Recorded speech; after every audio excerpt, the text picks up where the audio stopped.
American college of cardiology and American heart association ने बहुत बड़ी बड़ी स्टडीज में ये पाया कि जिन लोगों की हार्ट अटैक की वजह से डेथ हो रही है उनके खान पान में बहुत सारी सिमिलैरिटीज हैं और इसी खान पान की वजह से वो हार्ट डिसीज या हार्ट अटैक के खतरे में है। तो ये खान पान क्या है? जैसे ज्यादा अमाउंट पे फ्री शुगर खाना, और सिर्फ फ्री शुगर ही नहीं, अगर आप आर्टिफिशियल स्वीटनर जिसको आप डाइट या फिर कैलोरी फ्री के फॉर्म में मार्केट से खरीदते हो उसको खाने से हार्ट अटैक का खतरा बढ़ता है। रिफाइंड ग्रेन खाना, बहुत बारीक पिसा हुआ ग्रेन खाना, हाई अमाउंट में सैचुरेटेड ट्रांस फैट खाना, ज्यादा नमक खाना, और यहाँ तक कि बहुत हाई कार्बोहाइड्रेट या लो कार्बोहाइड्रेट डाइट जिसको कई लोग कहते हैं कि आप हाई प्रोटीन और हाई फैट डाइट खाओ, उससे भी हार्ट डिसीज का खतरा बढ़ता है। रेड मीट खाने से, और अगर आप प्रोसेस्ड रेड मीट खाते हो तो वो खतरा और ज्यादा बढ़ जाता है। इस वीडियो में हम यही जानेंगे कि क्या रिकमेंडेशन है एक हेल्दी डाइट के लिए, क्या आपको खाना चाहिए, क्या आपको अवॉइड करना चाहिए।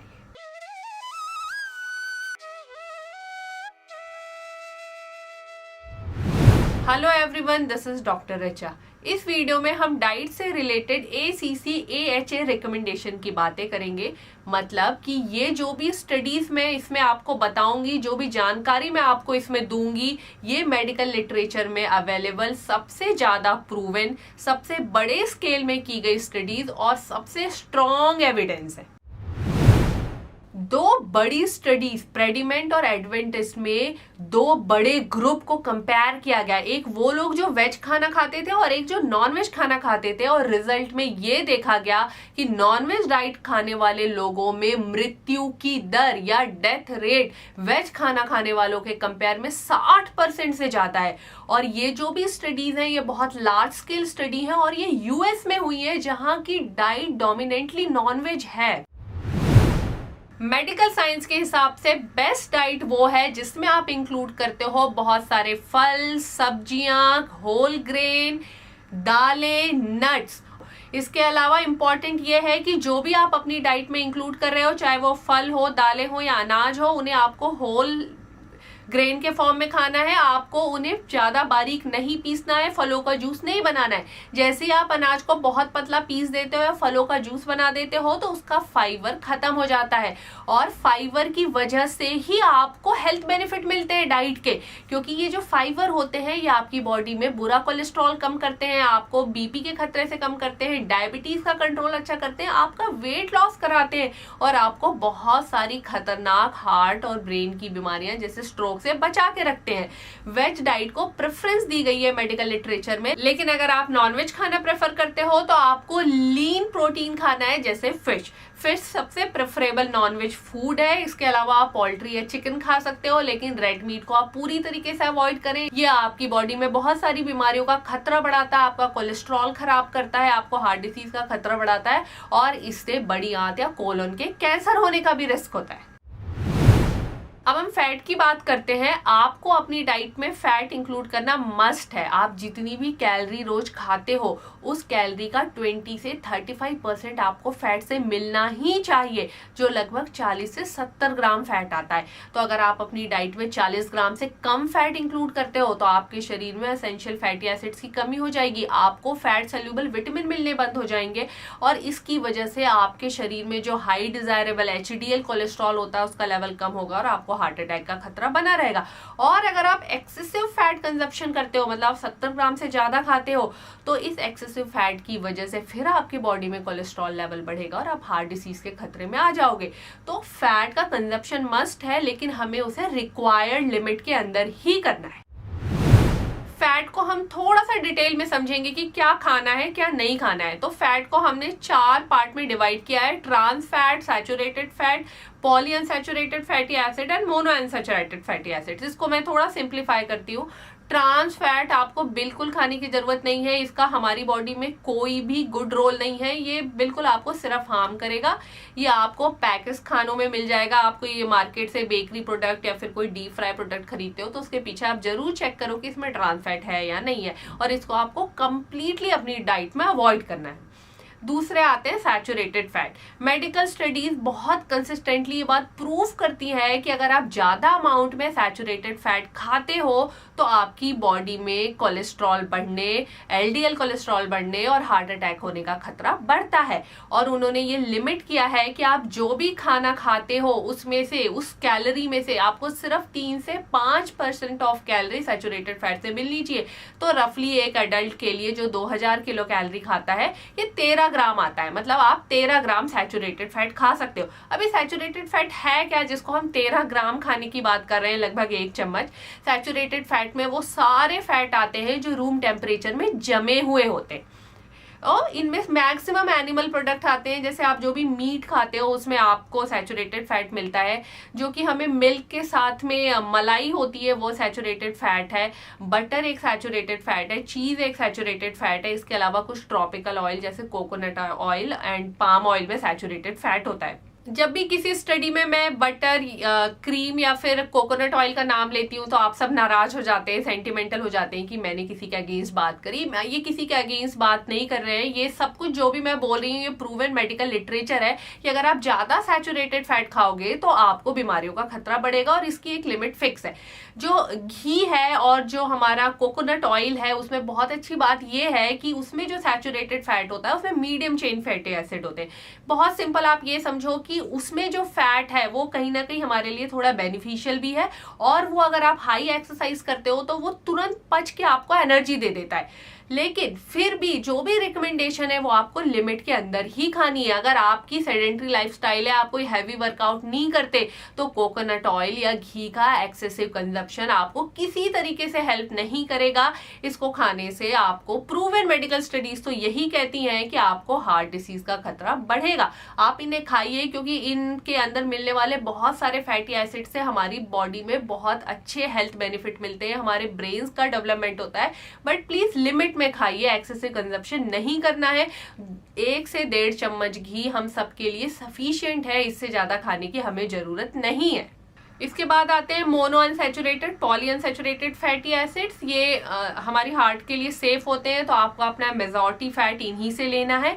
वो सारा तेल या फिर ऑयल जो आपके रूम टेम्परेचर में लिक्विड फॉर्म में है वो इसके अंदर आता है। इसमें हमारे ऑलमोस्ट सारे वेजिटेबल्स ऑयल आ जाते हैं, जैसे सनफ्लावर ऑयल, मूंगफली का तेल, सोयाबीन का तेल, safflower oil, canola oil, olive oil, ये सब कुछ इसके अंदर आता है। ज्यादा सोडियम खाने से आपका ब्लड प्रेशर बढ़ता है और आपको हार्ट अटैक का खतरा बढ़ता है। तो आपको कितना सोडियम खाना है? आपको रोज 2 ग्राम से कम सोडियम खाना है। अब ये सोडियम हमें कहाँ से मिलता है? तो सबसे पहले सोडियम आपको नमक से मिलता है। सोडियम क्लोराइड होता है नमक, जिसमें लगभग 40% सोडियम होता है। तो अगर आप सोडियम क्लोराइड की बात करें तो आप लगभग 6 ग्राम नमक या सोडियम क्लोराइड डेली सेफली खा सकते हैं। तो अपनी डाइट में आप थोड़ा सा नमक को कम कर लें।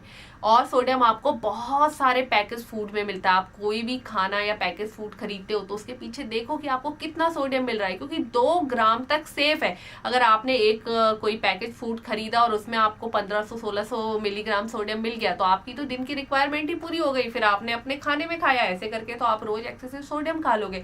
और भी सोडियम बहुत सारी चीजों में मिलता है, जैसे MSG मोनोसोडियम ग्लूटामेट और सोडियम बाइकार्बोनेट, जो हमारा सोडा होता है, खाने का सोडा, उसमें भी सोडियम होता है। बहुत सारे प्रिजर्वेटिव होते हैं जैसे सोडियम नाइट्रेट, इनमें भी सोडियम का कंटेंट हाई होता है। प्रोसेस्ड मीट में सोडियम का कंटेंट, सॉल्ट का कंटेंट बहुत हाई होता है, तो ये और ज्यादा रिस्क ऐड करता है आपको हार्ट डिसीज का। इसके अलावा प्रोसेस्ड मीट में सैचुरेटेड फैट का कंटेंट भी ज्यादा होता है, इसलिए भी हमारी हेल्थ के लिए अच्छा नहीं है। जरूरी नहीं कि आपको जब खाना नमकीन लगे तभी उसमें सोडियम है। पैकेज फूड या फिर बेक्ड फूड में कई बार सोडियम कंटेंट बहुत हाई होता है और लेकिन उनका खाना नमकीन नहीं होता। तो आप, अगर आपका हाई ब्लड प्रेशर है तो आप प्लीज कोई भी खाना खाने से पहले जरूर चेक करें कि इसमें सोडियम कितना है, स्पेशली बाहर का पैकेज फूड। आप घर में तो सिंपल नमक से ही मोस्टली सोडियम लेते हो, तो उसको आप थोड़ा सा लिमिट कर लो। हम पिंक सॉल्ट और व्हाइट सॉल्ट को भी थोड़ा सा जानते हैं। पिंक सॉल्ट जो हिमालयन सॉल्ट करके आपको मार्केट में मिलता है, ये पिंक सॉल्ट और व्हाइट नमक जो आप खाते हो दोनों ही सोडियम क्लोराइड है, दोनों में लगभग सेम अमाउंट ऑफ सोडियम होता है। तो ऐसा नहीं है कि आप पिंक सॉल्ट खाओगे तो आप ज्यादा नमक खा सकते हो और आपको बीपी में कोई बेनिफिट होगा। मेडिकल स्टडी में ऐसा कुछ भी प्रूवन नहीं है, क्योंकि दोनों में लगभग सेम सोडियम है। पिंक सॉल्ट में क्या होता है, पिंक सॉल्ट एक तो प्रोसेस नहीं होता, दूसरा उसमें थोड़े से मिनरल्स होते हैं, जैसे उससे आपको कैल्शियम, मैग्नीशियम, पोटेशियम, आयरन ये सब मिल जाएगा, लेकिन ये इतने ट्रेस में होते हैं कि इसका आपके शरीर में कोई एज सच इंपॉर्टेंस या कोई पॉजिटिव फंक्शन नहीं है। तो आप सफेद नमक खाओ या पिंक नमक खाओ, कोई डिफरेंस नहीं होता। अब जो भी नमक खाओ उसमें आयोडीन होना चाहिए, ये बात इंपॉर्टेंट है। फ्री शुगर खाने से डायबिटीज का खतरा बढ़ता है और हार्ट अटैक का खतरा बढ़ता है, ये प्रूवन है, ये बिल्कुल फैक्ट है, इसमें कुछ भी इधर उधर नहीं है। और सिर्फ फ्री शुगर ही नहीं, अगर आप आर्टिफिशियल स्वीटनर यूज करते हो तो उससे भी डायबिटीज का खतरा बढ़ता है। तो आर्टिफिशियल स्वीटनर आपको कोई बेनिफिट नहीं देगा, डायबिटीज उससे भी होती है और डायबिटीज इससे भी होती है। अगर आप फ्री शुगर खाते हो तो रिकमेंडेशन ये कहती है कि आपको अपनी पूरी दिन भर की कैलोरी का लेस देन 10% फ्री शुगर से लेना है। तो अगर हम 2000 किलो कैलोरी लेते हैं तो 200 किलो कैलोरी से ज्यादा आपको फ्री शुगर से नहीं लेनी है, तो कि लगभग 50 ग्राम शुगर आएगी, क्योंकि 1 ग्राम शुगर से 4 किलो कैलोरी मिलती है। 50 ग्राम यानी आप 5 चम्मच चीनी मान लो, तो आपको 5 चम्मच चीनी से ज्यादा दिन भर में नहीं खानी है। और आपको ये जो भी आर्टिफिशियल स्वीटनर है अवॉइड करने हैं, क्योंकि इनका कोई एडेड बेनिफिट नहीं है। ये डायबिटीज का भी खतरा बढ़ा रहे हैं और ये साथ में आपको हार्ट डिसीज का भी खतरा बढ़ा रहे हैं। तो जो भी मार्केट में आपको डाइट के नाम से मिलता है या फिर कैलोरी फ्री के नाम से मिलता है, ये सब कुछ आप प्लीज अवॉइड कर दें, इसका कोई बेनिफिट नहीं है।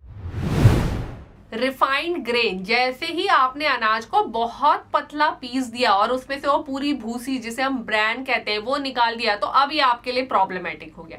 कैसे प्रॉब्लमेटिक हो गया? सबसे पहले तो उसे बहुत रिफाइन करने से आप उसका विटामिन बी लॉस कर देते हो, तो विटामिन बी की कमी होने लगती है और विटामिन बी की कमी से भी हार्ट अटैक और स्ट्रोक होता है। फिर आप उसमें से पूरा फाइबर लॉस कर देते हो। फाइबर मैंने अभी बताया कि हमारे लिए कितना बेनिफिशियल है। उसके बाद बहुत रिफाइन हो जाने की वजह से ये हमारे ब्लड में तुरंत शुगर का स्पाइक करता है और फिर ये हमारे लिए हार्मफुल हो जाता है। तो हमें जितना पॉसिबल हो होल ग्रेन खाना है, पूरा का पूरा अनाज खाना है। आप दालें भी होल खाओ, आप कॉर्न खा लो, बार्ले खा लो, व्हीट खा लो। अगर आप गेहूं पीस के खाते हो तो आप कोशिश करो कि इसमें ब्रैन हो। ब्रैन मतलब कि वो जो चोकर या भूसी निकलती है वो होनी चाहिए, वो भूसी ही हमारे लिए हेल्पफुल है। जब हम होल ग्रेन खाते हैं या फिर हम कम पीसा हुआ दुरदुरा अनाज खाते हैं तो उसमें हमें कॉम्प्लेक्स कार्बोहाइड्रेट मिलता है। वो हमारे पेट में ज्यादा देर तक रहते हैं, वो धीरे धीरे शुगर रिलीज करते हैं, तो आपका पेट लंबे समय तक भरा हुआ रहता है, आपको भूख नहीं लगती और धीरे धीरे शुगर रिलीज होने की वजह से आपको सडन शुगर स्पाइक नहीं होता, तो आपको डायबिटीज का खतरा भी कम होता है। ज्यादा फिलिंग रहने से आप ओवर ईट नहीं करते, तो आपका वजन नहीं बढ़ता। जितना पॉसिबल हो होल ग्रेन खाएं, जितना पॉसिबल हो पूरे फ्रूट्स खाएं। किसी भी चीज को रिफाइन करना, उसका जूस निकालना हमारे लिए बेनिफिशियल नहीं है। अगर आप अपनी डाइट का मेजॉरिटी ऑफ कैलोरीज कार्बोहाइड्रेट से नहीं लेते, मतलब कि अगर आप अपनी डाइट की 50 से 60% कैलोरी कार्बोहाइड्रेट से नहीं लेते हो, तो ये आपके लिए खतरनाक डाइट है। कैसे? अगर आप बहुत एक्सेसिव एनिमल बेस्ड डाइट खाते हो, मतलब आप एनिमल प्रोटीन और एनिमल फैट खाते हो, हाई प्रोटीन और फैट डाइट, तो ये आपके लिए बहुत खतरनाक है। ये फिर से आपको हार्ट डिसीज के, स्ट्रोक के और बहुत सारी बीमारियों के खतरे में लेकर जाती है। तो इम्पॉर्टेंट ये है कि हमें बैलेंस डाइट खानी है। हमारी डाइट का 50 to 60% कैलोरी हमें कॉम्प्लेक्स कार्बोहाइड्रेट से लेनी है, फ्री या रिफाइंड कार्बोहाइड्रेट से नहीं। 20 से 30% एनर्जी आपको फैट से लेनी है और रिमेनिंग 20-30% एनर्जी आपको प्रोटीन से लेनी है, और इसको इसी रेशियो में हमें मेंटेन करना है, तभी ये डाइट आपके लिए हेल्पफुल होगी। और इस डाइट में आपको जितना पॉसिबल हो उतना whole grain, whole fruit, nuts, दालें ये इंक्लूड करना है। अवॉइड करना है हमें excessive saturated fat, completely trans fat avoid करें, रिफाइंड शुगर को कंप्लीटली अवॉइड करें, रिफाइंड ग्रेन्स को कंप्लीटली अवॉइड करें, पॉसिबल हो तो रेड और प्रोसेस मीट को भी कंप्लीटली अवॉइड करें। वीडियो के एंड में मैं आपको एक बड़ी हेल्थ स्टडी की बात बताती हूँ। ये यूएस में की गई थी, जिसमें लगभग 1,30,000 मेडिकल प्रोफेशनल को इंक्लूड किया गया था और इनको इनकी लाइफ में अगले 30 सालों तक फॉलो किया गया था। 1980 से ये स्टडी शुरू हुई थी और 2012 तक इन सारे लोगों को फॉलो किया गया था। इन्हें 2 ग्रुप में उन्होंने डिवाइड किया, एक वो लोग जो नॉनवेज खाते थे और एक वो लोग जो वेज खाते थे, और वेज और नॉनवेज डाइट को उन्होंने डिसाइड कर रखा था। तो फॉलो स्टडी में ये देखा गया कि वेज खाने वाले लोगों में मृत्यु की दर या फिर डेथ रेट सबसे कम थी। जो लोग अपनी डाइट में फिश और पोल्ट्री ऐड करते थे उनमें मरने की दर 6% से ज्यादा थी। जो लोग हाई फैट वाला मिल्क प्रोडक्ट इंक्लूड करते थे उनमें 8% से ज्यादा थी। जो एग इंक्लूड करते थे उनमें 18% से ज्यादा थी। और जो लोग प्रोसेस रेड मीट यूज करते थे उनमें ये मरने की दर लगभग 34% से ज्यादा थी। आगे स्टडी में ये देखा कि अगर आप अपनी डाइट की 3% एनर्जी भी एनिमल से प्लांट प्रोटीन की तरफ शिफ्ट करते थे तो मरने की दर 10% से कम हो जाती थी। और ये सिर्फ एक स्टडी नहीं है, ऐसी बहुत सारी स्टडीज है, लार्ज स्केल स्टडीज है जिसमें वेज डाइट को कंसिस्टेंटली नॉन वेज डाइट से सुपीरियर पाया गया है, बेनिफिशियल पाया गया और हेल्दी पाया गया है। ये जो भी इंफॉर्मेशन मैंने आपको शेयर करी, ये कहाँ से आई है, इसके क्या एविडेंसेस हैं, ये सब कुछ मैं आपको इस वीडियो के साथ शेयर करूंगी। तो आपको समय मिलता है तो आप इसको प्लीज पढ़ो, क्रॉस चेक करो और समझो और अपनी डाइट में और अपनी डेली लाइफ में इन सबको इंक्लूड करो। अब इस वीडियो को हम यहीं खत्म करते हैं। आप सभी स्वस्थ रहें, खुश रहें और 20 मिनट वॉक कंटिन्यू रखें।